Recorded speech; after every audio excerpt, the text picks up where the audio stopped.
You know, if I was a lawyer, I would say, what did you see? A Hell's Angel jacket? Hey guys, we're gonna do episode 3 of the Gangland Chronicles. This one's about the Hell's Angels. I'm gonna hit the space bar and start the video. Here we go. And finally, the feds attempt to take down the Oakland chapter. One of the prosecutors says, we want to prove they're the mafia on wheels. These are the stories from the Sonny Barger years of the Hells Angels. This is Gangland Chronicles. Okay, here we go into Sonny Barger, a mafia on wheels. I mean, I've never heard that expression before, but looks like this is done well. We're going to look at it now. I know this guy Sonny had a place here in Arizona. He had a bar and a place where they would sell motorcycles and stuff like that. And I know he had a very close relationship with Sheriff Joe Arpaio. I know that before we even start, so I'll get into it, listen to it. Okay, here we go. 1957, Oakland, California. A new and menacing sight appears on the streets of this hard-working port city. It's the outlaw motorcycle gang called the Hells Angels. A lot of these biker gangs are made up of these ex-servicemen who've just come back home. They find that it's difficult to readjust to civilian life. Early Hells Angels members embrace a freewheeling lifestyle of partying and violence. But they lack organization. His name is Sonny Barger. When he assumes control of the Oakland Hells Angels, he sees an opportunity to bring order and strength to the club. So he borrowed the rank and file structure from the military. Sonny Barger had genuine leadership capabilities. He was also probably the toughest son of a bitch in the bunch, too. Under Sonny's leadership, the Oakland Hells Angels go from organized recreation to organized crime. In the 1960s, Barger and his lieutenants turned the gang's muscle into serious money, seizing control of the area's booming LSD market. The vice president of the chapter alone is making as much as $200,000 a year dealing drugs. $1.8 million today. I think that a lot of gangs, when I grew up, they don't have structure. Gangs I met in prisons, including the ABs and people like that, would ask me questions about the mafia. And I would always ask, why? What do you care?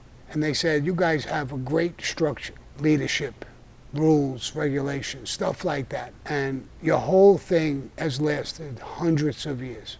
We don't have that. So they were always craving that. This Sonny Barger had military background, and I was in the military as well.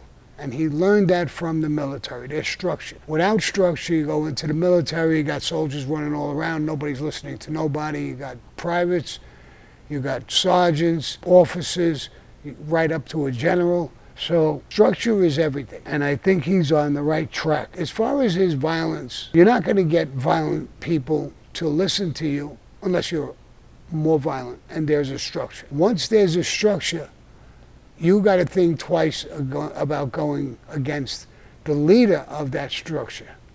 So he's talking to you, he's telling you things, and you got to abide by that. Even if you're a tough guy as well, there's rules and regulations. You break those rules and you get hurt by the whole thing. You can't beat the whole thing. So structure is extremely important, and he's right on the right track. Violence is important in it as well. When you're going back to LSD and marijuana, and I don't think they had the connections for heroin. So the things that they did have connections with was LSD, eventually cocaine, marijuana, eventually ecstasy. So those were easy things to get involved in. Heroin is coming from other countries, it's the mafia, it's different heavyweight groups, black groups. They're not in those groups. It's not their cup of tea. So they're dealing with what they have, and I think they're doing a good job. And now they're making, you know, like he said, it was 200,000. In this day and age, it's $1.8 million. 200,000 back then was big money. And they're not working for it. They're hustling. They're going, they're hanging out, they're with their girls, they're partying, they're getting high.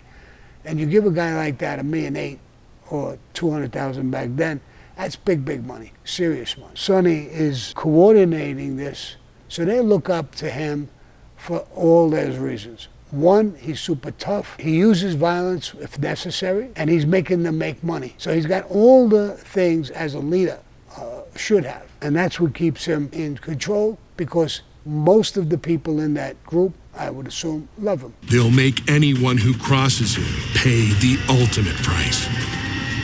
Even if the culprit... I'm going to shut this for a second. Everything I just said, they just said. And I didn't even know they were going to say that. It created tremendous loyalty to him. And they just said, in here, anybody who crossed them would get most of those men so angry that you're going against him, they'll kill you. That's exactly what I said a few minutes ago, and that's what they're saying right now, so I'm going to hit it up again. February 1st, 1968. A group of Hell's Angels interrogates Ingalls for allegedly breaking a cardinal rule of the gang's code of conduct. He had been accused of stealing Sonny Barger's rare coin collection. So they start to go to work on him, and then starting using things like a cattle prod. And they're using it on things like his groin, on his face. At one point, one of the angels goes, well, hang on, boys. Don't mark him up. Can't make this look like a murder, can we? No, we got to keep things above board. They opened his mouth, they pried open his mouth, and they shoved a bunch of reds, which were barbiturates, down his throat. And they tried to make him swallow it. The Oakland Hells Angels dump Ingalls at his house in the middle of the night, where he's later discovered by his wife. Sonny to them is God. He's their man. He's making all of these things happen. Then they're not going to accept it. So it's the same thing in the mafia. You can go to a certain level. When you reach that level of a boss, an underboss, a consigliere, even your captain, you're going to suffer in a brutal way. You might get beat to death. Listen, if they really thought in the mafia that you robbed the boss or you did something like that, and it's a cardinal rule, like he's saying, maybe you're not going to get a beating like that, but you're going to get shot in the head. They don't even with you. So it depends on who had you, what crew, and what the circumstances were. But loyalty in the mafia and any of these crews, whether it's the mafia, the black mafia, bikers, I don't care who they are, Mexican mafia, they're going to come at you, and they're going to come at you hard. Now, you can't get a guy, this guy was a biker, maybe he had balls, maybe he had a little bit of a rep, so you're not going to go give him slaps and then let him go where he can retaliate against you. He's never going to forget what you did to him. So he's got to go. They're worried about how he's found. That was a pretty cool idea, putting him in his house. He's laying unconscious, he's in a coma. His wife comes home, she sees him, she don't know he got beat up, and they had to clean him up. He could have fell on a bike, anything could have happened, but she calls the police and calls an ambulance. They take him to the hospital, and the first thing the hospital is going to do is check, oh, he OD'd, he's dead. So now it's not a murder. They're not taking heat for it, but he's questioning nobody. If he stole it, he didn't live to enjoy it. The Hells Angels went right across the country. Their membership went up big time. When you're in the Hells Angels, you say to yourself, I'm not going to steal the money or his coin collection or anything like that. You have to be out of your mind. Violence, the threat of violence, and the reality that they will do it is extremely important. Because without the violence, then what are you worried about?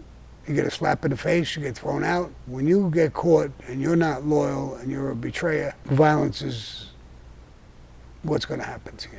Members of the inner sanctum were actually killing one of their own. And they did that to set an example for the other members. If you mess with Sonny Barger, if you steal from the president, you will be executed. No one is ever charged with Ingalls' death. 1969. The Rolling Stones are set to play a free concert at the Altamont Speedway. The manager of the Grateful Dead had this wonderful idea, hey, let's get the Hells Angels to be our security. At first, the gang tells organizers they aren't interested. But the Stones manager sweetens the deal. So for $500 in beer, the Hells Angels were there as sort of the muscle for the event.